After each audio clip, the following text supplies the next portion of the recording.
All right, so today I'm going to be showing you a simple formula for ultimate health. Okay, so macronutrients and micronutrients. Now macronutrients, you've probably heard the terms before. Macronutrients are your proteins, your carbohydrates, and your fats. And macronutrients contain calories. Now if you think of macronutrients, they are like the building blocks for your body and the fuel for it to function. So if you think of a car, it's like the parts to a car and the fuel for the car to be able to run. Now, basically nobody is deficient in macronutrients. In fact, with 70% of the population being overweight or obese, a majority of people are walking around who are carrying too many macronutrients. So they've had too many macronutrients, which has led to this weight gain. Now, micronutrients, on the other hand, are your vitamins, minerals, antioxidants, and phytonutrients. And deficiencies in these are really, really common. And micronutrients, these do not contain any calories. So let me show you a number that's going to blow your mind.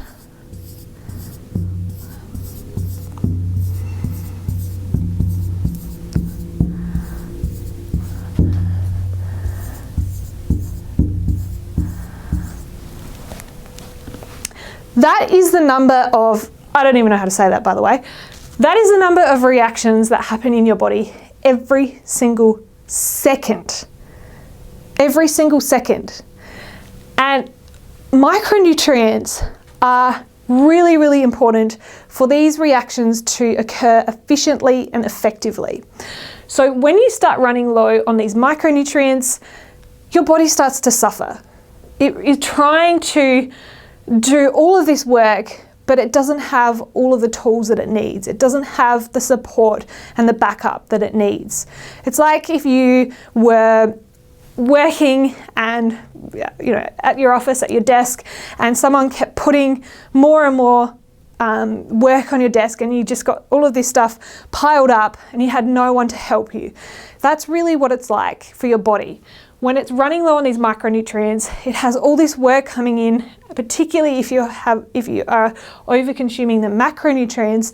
It's got all of this work piling up, but it doesn't have the help. It doesn't have what it needs to be able to get through all of that work. So it's putting a lot of stress on your body.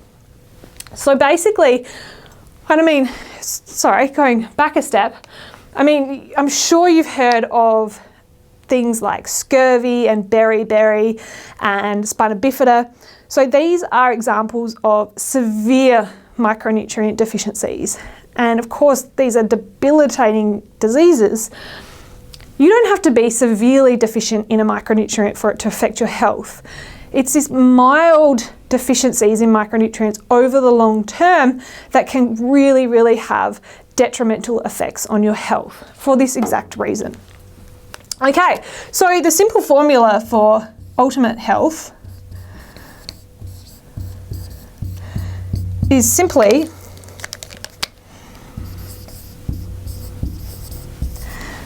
micronutrients over your macronutrients.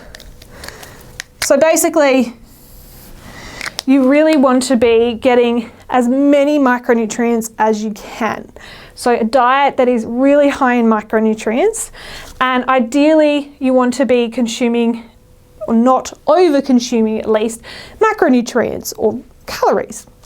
So the more micronutrients you have and the less macronutrients, you're going to be in a very good place health-wise. However, if you're starting to run low, you're running into micronutrient deficiencies, but you're getting too many of the macronutrients, too many calories and weight gain, that is when your health really does start to suffer. So it's pretty simple, that it really, truly is it's so important to be getting these micronutrients and not overdoing the macronutrients. So your body is going to be very stressed out. And it's not as simple as just taking a multivitamin. If you are deficient in a number of vitamins or minerals or whatever it is, there is sometimes a case to take a supplement to be able to correct that deficiency. particularly if you're going to struggle getting it from food, or there's a reason, for whatever reason, you can't get it from food. But in most cases, you just don't get the same benefit from taking a pill as you do from eating the actual food. And I wanted to show you an example. I mean, in terms of phytonutrients, there are over 9,000 different phytonutrients. You cannot possibly get that in a pill. So when you eat the food, for example, broccoli, that broccoli is going to contain possibly hundreds of different phytonutrients, as well as all the vitamins, minerals, and antioxidants. Plus, it contains fiber. Now, one specific phytonutrient that we know broccoli contains is called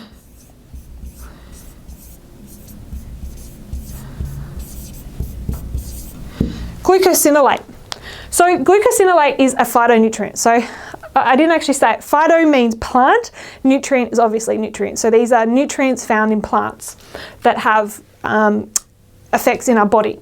So glucosinolate is a phytonutrient, but it's not biologically active. So it doesn't actually do much in the body. It needs to be converted to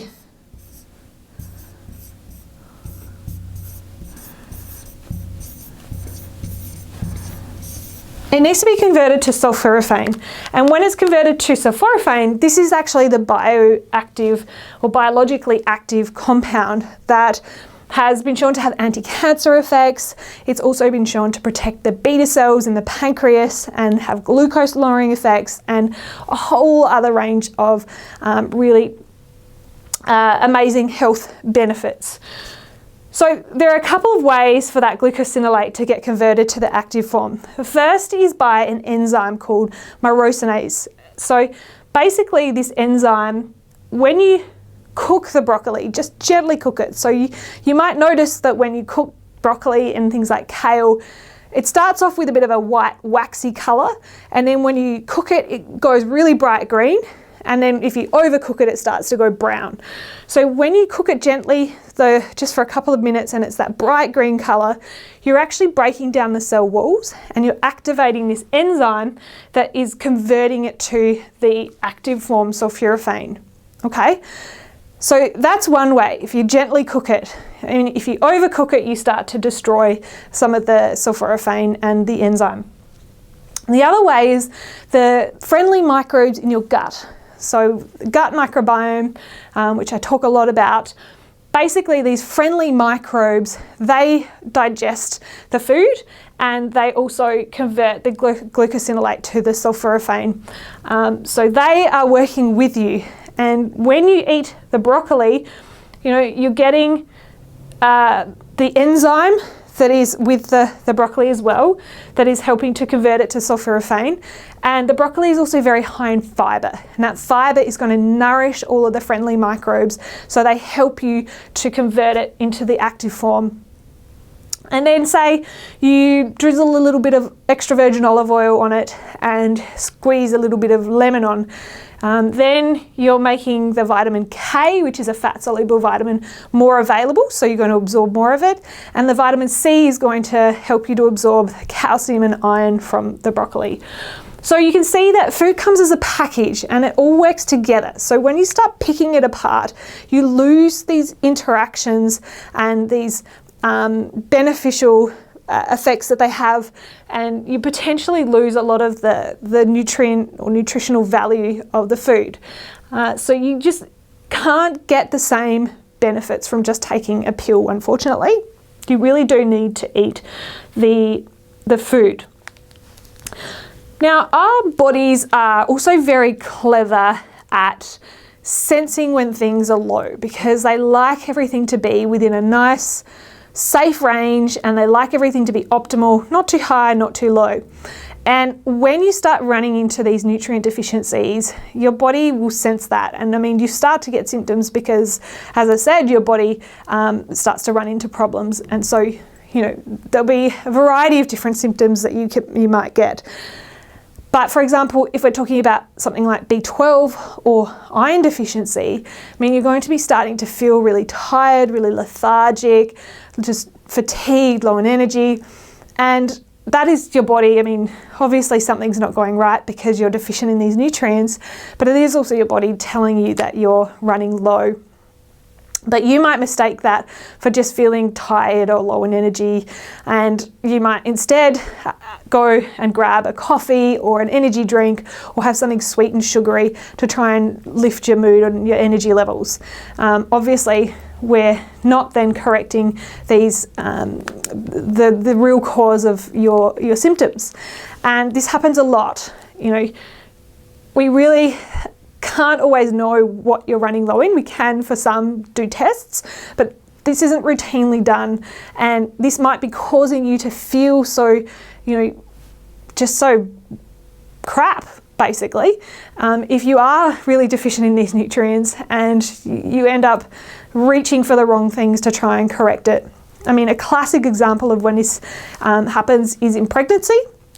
Women who, iron deficiency is very common in pregnancy, and women who are iron deficient often get really strange cravings for things, and it's a sign, you know, it's telling their body that they are running low, but it's not necessarily clear as to what they need to replace and what they need to eat. So they'll get really strange cravings, and obviously when you do a level and you see that the iron's really low, then you know, okay, we need to correct that with these foods or potentially a supplement.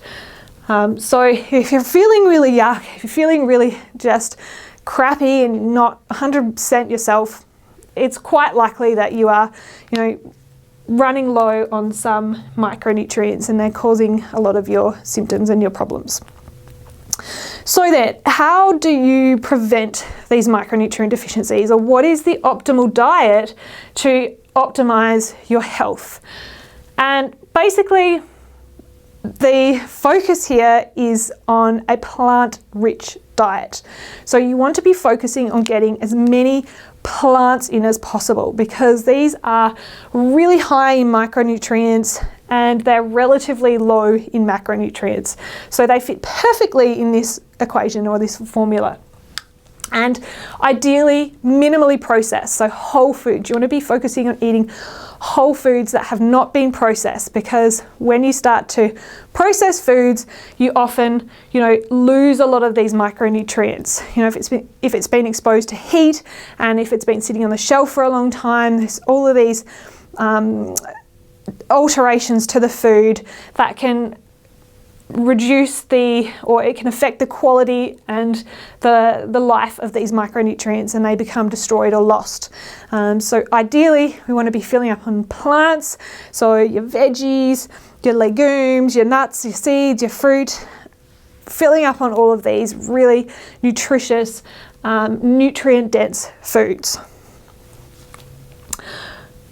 All right, that is pretty much all I had to say today. I hope that this has been helpful and useful and interesting. If you did like it, please make sure that you click on the like button below. Share it with friends or family if you think that they would also find it interesting and helpful. And the last thing I wanted to just let you know about is my online program. So I do have a 12-week online program where I teach you all about what is at the root cause of insulin dysfunction and type 2 diabetes, to educate you so you become an expert, and I give you all the tools, all the tricks to the trade, and all really the latest research and our understanding in how to treat and target these root causes, so you have the best possible chance of success at beating diabetes now and for the long term. So if that is you want to educate yourself, you want to give yourself the best chance, and you're really serious about tackling the diabetes and getting rid of it, then this is probably for you, and I would love to work with you if that is the case. So make sure you scroll down if you're interested and click on the link below to find out more about the program.